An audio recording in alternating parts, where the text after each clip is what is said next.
తెలంగాణ రాకముందు నుంచి ఉన్నది. ప్రభుత్వం ఏంటంటే పేదలకి వైద్యం అందించాలి అనే బాధ్యత నుంచి తప్పించుకోవడం కోసం పెట్టిన కార్యక్రమం ఇది. వాస్తవంగా మాట్లాడుకోవాలంటే ఎందుకు అంటే ప్రైవేట్ హాస్పిటల్ని బాగు చేయడం కోసం పెట్టే కార్యక్రమం. అయినా కానీ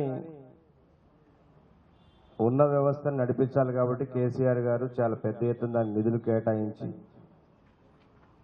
ఎవరు అడిగినా గతంలో తెలంగాణ వచ్చినాక 4 లక్షలు, 5 లక్షలు, 10 లక్షలు, 20 లక్షలు, 30 లక్షలు బిల్లులు వచ్చాయి. పేదవాళ్ళని ఆదుకోవటం కోసం అనేటువంటిది. అంటే ప్రైవేట్ హాస్పిటల్ పోయినప్పుడు ఆ ప్రైవేట్ హాస్పిటల్కి డబ్బులు కడితే ప్రభుత్వం నుంచి సహాయం కొంత అందించడం కోసం ఈ ముఖ్యమంత్రి సహాయ నిధి కార్యక్రమం పెట్టారు. దురదృష్టవశాత్తు ఏంటంటే ఈ కార్యక్రమానికి కూడా కోత పెట్టింది ఈ కోతల ప్రభుత్వం, కాంగ్రెస్ ప్రభుత్వం. 30% కంటే ఎక్కువ ఇవ్వమని చెప్పేసి 30,000 రూపాయలు మ్యాక్సిమం, 40,000, 50,000, 60,000 రూపాయల వరకు వస్తుంది అనుకుంటా.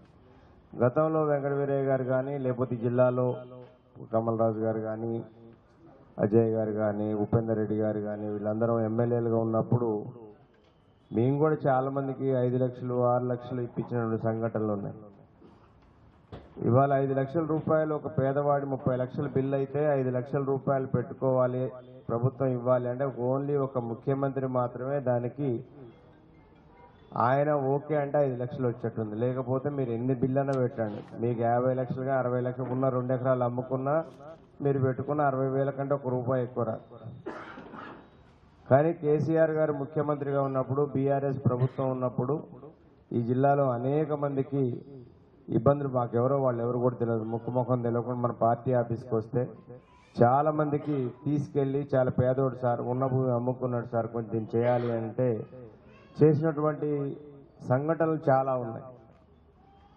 కానీ కాంగ్రెస్ ప్రభుత్వం వచ్చిన తర్వాత అన్నిటికీ ఎట్లయితే కోత పడ్డదో దీనికి కూడా అంతే కోత పడ్డది. జండా గారు చెప్పారు అనేక ఇబ్బందులు. మీకు అనుకో చాలా మంది ఎవరైతే ఇబ్బందులు పడుతున్నారో చాలా మంది ఆలోచించుకోవాలి,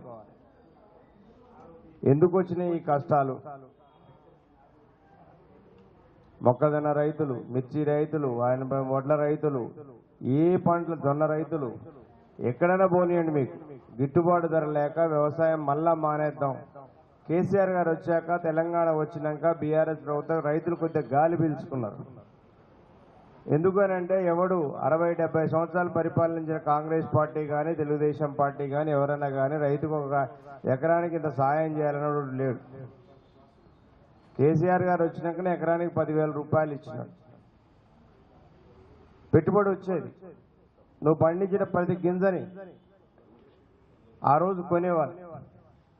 బస్తాలు లేవు, లారీలు లేవు, కాంటా వేయలేదు, లేకపోతే మాకు కొనుగోలు కేంద్రం లేదని ఎవరు గొడవ పెట్టలేదు. ఇవాళ కొనుగోలు కేంద్రాలు తెరవండి అని గొడవ పెట్టాల్సి వచ్చింది. కొనుగోలు కేంద్రం తెరిస్తే బస్తాలు లేవని గొడవ పెట్టాలి, బస్తాలు వస్తే కాంటా పెట్టమని గొడవ పెట్టాల్సి వస్తుంది. కాంటా పెడితే లారీ రాలేదు, లారీ కోసం గొడవ పెట్టాల్సి వస్తుంది. లారీ ఎక్కిస్తే మళ్ళీ అక్కడ పోయి గోడౌన్ దగ్గర పోతే దింపమని గొడవ పెట్టాల్సి వస్తుంది. వాడు దింపిన తర్వాత ఆ డబ్బుల కోసం మళ్ళీ గొడవ పెట్టాలి. అంటే ప్రతి స్టెప్లో ఈ కాంగ్రెస్ ప్రభుత్వంలో గొడవ అనేది ఉంది. మనం కేసీఆర్ గారు ఉన్నప్పుడు ఏది లేదు, చాలా మంది ఒక పండగలాగా మొత్తం అసలు గ్రామాల్లో పోతే అదొక పెళ్లి వాతావరణం లాగుండే. ఎక్కడ చూసినా కొనుగోలు కేంద్రాలు, మంచిగా రైతులు హాయిగా హ్యాపీగా నాది కొన్నారు అయిపోయింది, డబ్బులు వచ్చినాయి, బ్యాంకులో పడ్డాయి అంటున్నారు. కానీ ఇవాళ ఆ పరిస్థితి లేదు. రైతులు కూడా ఆలోచించాలి. పేదవాళ్ళకు కూడా చాలా మందికి ఈ ప్రభుత్వం హామీలు ఇచ్చింది. ఎన్నికల ముందు చాలా కోతలు కోశారు. మీకు తెల్ల రేషన్ కార్డు ఉంటే ఆడవాళ్ళందరికీ 2,500 రూపాయలు ఇస్తాం నెలకని చెప్పేసి కోత కోసారు. మీరు అందరు పెట్టి వరుస పెట్టి గుద్దారు ఆయనకి. మరి తెల్ల కార్డు ఉన్న వాళ్ళందరి కోసం నవ్వుతుంది మా అక్క వెనకాల. వస్తున్నాయి 2,500 రూపాయలు, నీ తెల్ల కార్డు ఉందిగా. కేసీఆర్ గారు వచ్చి పాపం ఏదో మనకు తెలంగాణ వచ్చింది, అందరం కొట్లాడినాం, మంచిగా ఉంది, తెలంగాణ బాగుంది, మన పేదింటి ఆడబిడ్డ పెళ్లి అయితే మంచిగా 1,00,000 రూపాయలు ఇవ్వాలని కేసీఆర్ గారు పెద్ద మేనమావలాగా డిసైడ్ చేసి ఇచ్చిన 1,00,000 రూపాయలు. మీరేం అప్లికేషన్ పెడితే 1,00,000 రూపాయలు వచ్చేది. పెళ్లికి అయిన వారం రోజులు 10 రోజులకే డబ్బులు వచ్చాయి. మా ఎమ్మెల్యేలు, మా వెంకటేరయ్య గారు లాంటి వాళ్ళు ఎన్ని వందల చెక్కులు, వేల చెక్కులు పంచారు.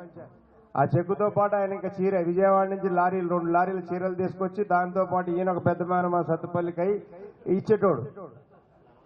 ఈ వచ్చేసి రేవంత్ రెడ్డి ఏమన్నాడే, కేసీఆర్ మళ్ళీ ఓటేసి గెలిస్తే మీకు వచ్చేది ₹1,00,000, నాకు ఓటేయండి 1,00,000తో పాటు తులం పెడతా అన్నాడు. మీరేమనుకున్నారు, ఏమో మళ్ళీ కేసీఆర్ వస్తే 1,00,000 ఇస్తారు కదా, రేవంత్ రెడ్డికి వెళ్తే 1,00,000తో పాటు తులం వస్తుంది అనుకున్నారు. ఇప్పుడు అందరి మెడలో మొత్తం మెరుస్తా ఉన్నాయి తులం బంగారం. అంతేనా?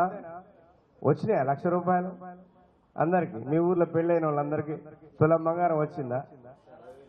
రాలేగా. ఇప్పుడు ఆయన హామీ ఇచ్చినప్పుడు 70,000 తులం బంగారం. ఇప్పుడు ఎంత ఉంది? 1,60,000 అయింది. ఇస్తారా? ఇక ఇవ్వడుగా. అందరు అట్లే ఉంది పరిస్థితి. మన గిరిజన సోదరులకు అందరు కేసీఆర్ గారు పట్టాలు ఇచ్చి మంచిగా రైతు బంధు చేసిండు పోడు భూములకు అన్నిటికీ. మరి పట్టాల మళ్ళీ ఇప్పుడు ఈ కొత్త భూభారతులకు ఆ భూములను ఎక్కలే, రైతు బంధు వేయట్లే, వస్తున్నాయా పోడు భూములకి? అది పరిస్థితి. అందుకే మనందరం ఏంటంటే అందరూ గుద్దారు. ఇంటికాడ ఉన్న ఆడపిల్లలు చదువుకున్న వాళ్ళు అయితే మా రేవంత్ రెడ్డి వస్తాడు స్కూటీ ఇస్తాడు అని పోయి వరుసపోయి లైన్లలో పోయి గుద్దారు. మరి స్కూటీలు వచ్చినాయా? రాలేగా ఎవరికన్నా. ఇట్లయింది. రైతు బంధు కూడా 2 సార్లు ఎగ్గొట్టిండు. ఉన్నాయి లేవుగా. అందుకోసమైతే మీరు ఆలోచించాలి. మేము చెప్పడం కాదు, నేను వెంకటేరయ్య గారు కమల్ రాజు గారు మీ అందరం చెప్పడం కాదు, మీరు జనాన్ని చెప్పాలి. ఇప్పుడు కడుపు మండిటోళ్ళం మనం, కడుపు మండిటోడు మాట్లాడాలి. కడుపు మండిటోడు ఇంట్లో కూర్చుంటున్నారు, మేము రోడ్ల మీద కూర్చోవాల్సి వస్తుంది. అవునా? రావాలి కదా, బయటికి రావాలి, అడగాలి మీ ఎమ్మెల్యేని, మీ నాయకుడిని ఎవడైతే ఓటేపించిండో, అరే రా నీకు అది కాంగ్రెస్ వస్తే ఇది వస్తుంది అది వస్తుంది తీసుకుపోయి మిమ్మల్ని ఓటేపించిండో వాళ్ళ దగ్గర పోయి మీరు అడగాలి. అరే రానిట్లేదా? మరి అంతకుముందు వెంకటేరయ్య గారు కమల్ రాజు గారి దగ్గర పోయి రోజు కూర్చుంటే వాళ్ళు ముచ్చారు. వాళ్ళు ఊర్లలో తిరిగిటోడు. మీ ఊర్లో సర్పంచుల కంటే ఎక్కువ తిరిగి కేసీఆర్ గారు ఎక్కడ ఏ ఎమ్మెల్యేని నిద్రపోనీలేదు.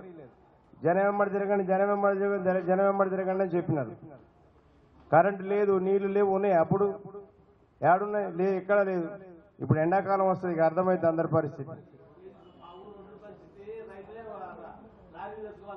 అది పరిస్థితి. నీలాంటి వాళ్ళు చాలా మంది ఇప్పుడు రాష్ట్రంలో లక్షల మంది ఉన్నారు రైతులు. అందుకోసం మీరు కాబట్టి వచ్చే రోజుల్లో మీరు ఆలోచించండి. ఏది మంచి ఏది చెడుని మీరు ఆలోచించండి.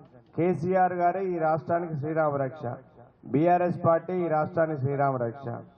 కాబట్టి మనందరం మంచిగా ఉండాలి. తెలంగాణ బిడ్డలందరం కూడా కులాలకు అతీతంగా మతాలకు అతీతంగా అందరం మంచిగా ఉండాలి అని అంటే మళ్ళా బీఆర్ఎస్ రావాలి, కారు రావాలి. కారు ఉంటేనే మంచిగా ఉంటుంది. మొండి చెయ్యి ఉంటే మన బతుకులన్నీ మొండి పారిపోతాయి. అందుకోసం మీరు అందరూ ఊర్లలోకి వచ్చాక మీరు చెప్పాలి. సీఎంఆర్ఎఫ్ అప్లికేషన్ అనగానే మీకు ఆఫీస్కి వస్తున్నారు. ఇప్పుడే